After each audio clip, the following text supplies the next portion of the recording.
ठीक है, चलो एक क्वेश्चन मैं लिख नहीं रहा, ऐसे डिस्कस करते हैं, सब आ जाएगा। सुनो, 2 आइडेंटिकल जियो स्टेशनरी सैटेलाइट्स, क्या बोला मैंने, 2 आइडेंटिकल मतलब दोनों का मास सेम है। जियो स्टेशनरी सैटेलाइट्स मतलब अर्थ के साथ ही गोल घूमता है, राइट, ओमेगा सेम होगा। Are moving with equal speeds in the same orbit, एक ही ऑर्बिट में गोल घूम रहे, but their sense of rotation brings them on a collision course. इसका मतलब क्या है, दोनों जियो स्टेशनरी सैटेलाइट का मास सेम है, दोनों का स्पीड सेम है, दोनों सेम ऑर्बिट में गोल घूम रहे हैं। तो अगर एक ही डायरेक्शन में नहीं घूमते, उल्टे डायरेक्शन में अगर घूमेंगे तो क्या होगा, they will go and collide with each other, right. तो यहाँ पर ऐसा लिखा हुआ है, but the sense of rotation brings them on a collision course, ठीक है। The debris will a fall down, b debris टूटने के बाद जो रिमेनिंग मटेरियल है debris, the debris will, option a fall down, move up, option 2 नीचे गिरेगा या ऊपर जाएगा, begin to move from east to west in the same orbit, and option D है begin to move from west to east in the same orbit। नीचे गिरेगा या ऊपर गिरेगा, ऑर्बिट मतलब सर्कुलर ऑर्बिट में गोल घूम रहा है ना। यहाँ पर कोलाइड कर जाता है तो इसका दिस इज द डेब्रिस, बोला कि नीचे की तरफ this is earth for example, will it fall down, will it move up, right, या इस तरफ मूव करेगा या इस तरफ मूव करेगा।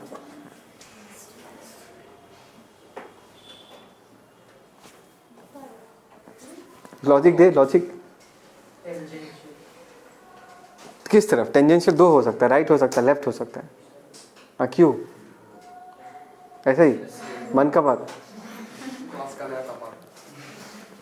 एनीवन एल्स, क्या होगा, थोड़ा फिजिक्स लगाओ यार, जुत थोड़ा फिजिक्स लगाओ।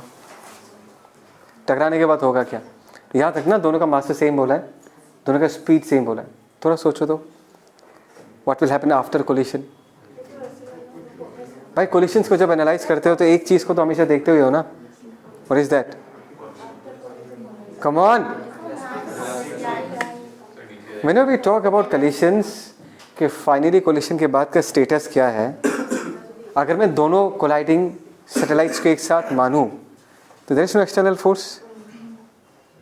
ऐसा अभी भी समझ में नहीं आया, थोड़ा हिंट तो दे ही दिया मैंने। If there is no external force, what is going to happen? What is the initial momentum of the system? Come on यार, प्रोसेस क्यों नहीं कर पाते? What is the initial momentum of the system? Come on, give me an answer. It is? 0. इधर mv, इधर mv. इतना क्यों time लग रहा है? इधर mv, इधर mv. क्या होगा? टकराने के बाद भी मोमेंटम क्या होगा? Right? Why are you in confusion? इधर mv है, इधर mv है. Initial momentum 0. टकराने के बाद एक सिंगल मास बन जाएगा. राइट, इसका फाइनल मोमेंटम कितना होगा? 0. इसका वेलोसिटी कितना होगा? 0. अगर इसका वेलोसिटी टकराने के बाद 0 हो गया तो उसके बाद क्या होगा? अर्थ इसको अपनी तरफ खींच लेगा तो अर्थ के पास चला जाएगा। That means the debris will move down. किस लॉजिक से हमने समझाया इसको? By using the law of conservation of linear momentum. mv initial momentum of the system is equal to 0। What is the final momentum? Final momentum is also 0। रुक जाएगा वो टकराने के बाद, वेलोसिटी उसका 0 हो गया तो हवा में तो लटक के नहीं रह सकता, तो वो क्या करेगा? अर्थ उसको अपने तरफ खींच लेगा। कोई डाउट? बोलो ना। तो ऐसा करने से नहीं होगा, थोड़ा सा दिमाग लगाना पड़ेगा, ठीक है। So let's see the next question. Next question ऐसा, वो अर्थ है, ठीक है। अर्थ के सेंटर से r/2 डिस्टेंस पे तुमने एक हॉरिजॉन्टल टनल खोद दिया। टनल एकदम परफेक्टली स्मूथ है, देयर इज नो फ्रिक्शन। और टनल के अंदर मैंने एक पार्टिकल को छोड़ दिया, दिख रहा है? एक पार्टिकल को छोड़ दिया। So when the particle is at a distance of x from the center of the tunnel, दिख रहा है? टनल का जो सेंटर है उससे अगर x डिस्टेंस पे जब पार्टिकल होता है, उस पार्टिकल का एक्सीलरेशन कितना है वो पूछा गया है। You need to tell me the acceleration as a function of x। कैसे करोगे? पॉज। कैसे करोगे? स्टार्ट करें? ओके। सो देखो, the first thing that you need to understand, अगर तुमको यहाँ पर ये पूछा गया है इस पार्टिकल का एक्सीलरेशन बताओ, तो तुमको सबसे पहले ये एनालाइज करना पड़ेगा कि पार्टिकल पे फोर्सेस क्या क्या लग रहा है। तो मैंने क्या सिखाया था, लेट अस से ये जो डिस्टेंस है, लेट अस से इस डिस्टेंस का वैल्यू हम निकाल सकते हैं, that is √(x² + r/2 the whole square. मैं छोटा r लिख देता हूँ, राइट, छोटा r लिख देता हूँ। तो जब ये पार्टिकल यहाँ पर होगा, can I say this particle is at a distance of छोटा r from the centre of earth, तो अर्थ तो उसको अपनी तरफ खींचेगा। अरे मैंने सिखाया था ना, अर्थ के अंदर भी किसी भी पॉइंट पे देयर इज ग्रेविटेशनल फोर्स, बाहर भी फोर्स होता है, फॉर्मूला भी सिखाया था।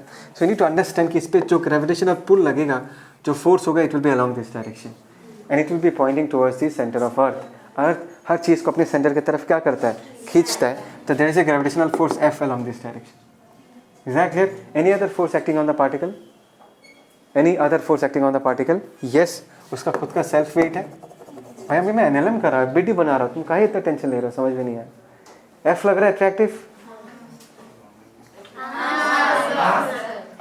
उसके आगे I am expecting you to say, right, उसके बाद क्या लग रहा है, mg लग रहा है, एंड माय गॉड इतना वर्ड निकालने तुमने जान निकाल दिया।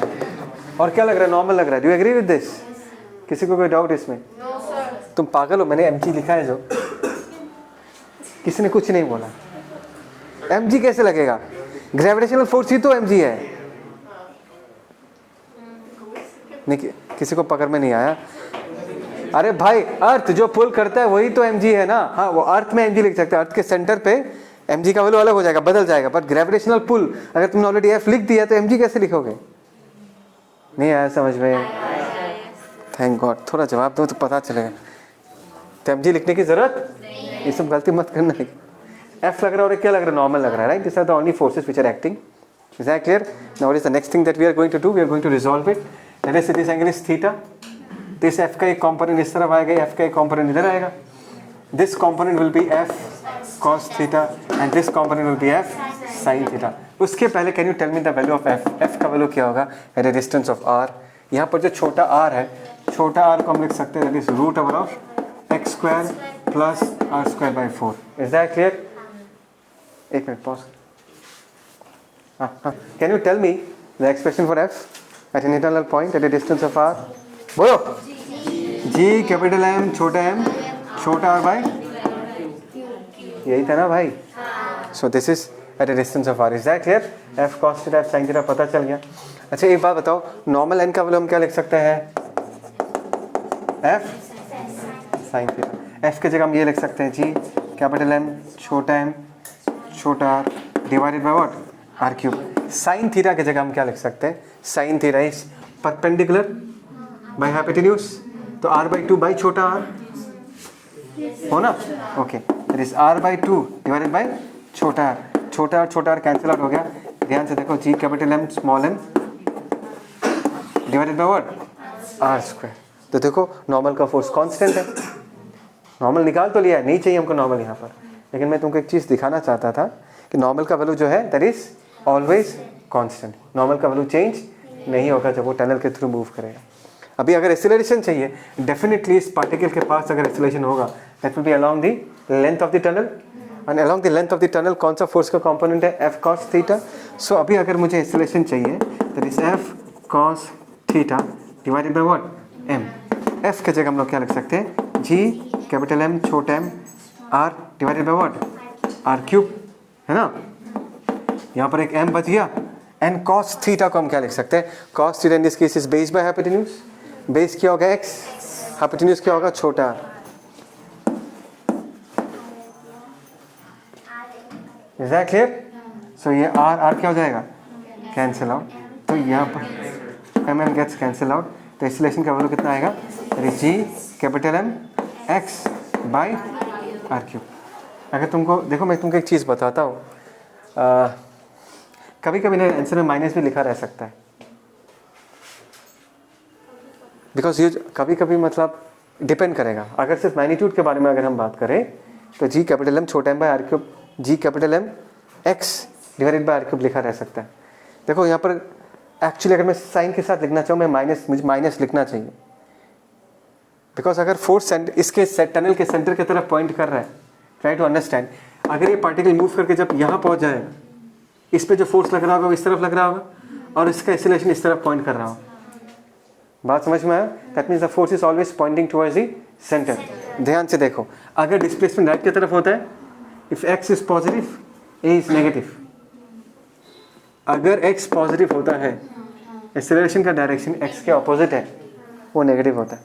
अगर एक्स नेगेटिव है तो ए क्या होगा, पॉजिटिव। तो एक्स एंड ए का जो डायरेक्शन है there what, opposite to each other. So हम माइनस लगाते हैं कभी कभी, ठीक है ना। ये एसएचएम का क्वेश्चन है, सिंपल हार्मोनिक मोशन, पढ़ोगे आगे जाके, ठीक है। अब इतना दिमाग लगाने की जरूरत नहीं, ये समझ में आ गया। This is how we find out the expression for what, acceleration. किसी को कोई डाउट इसमें?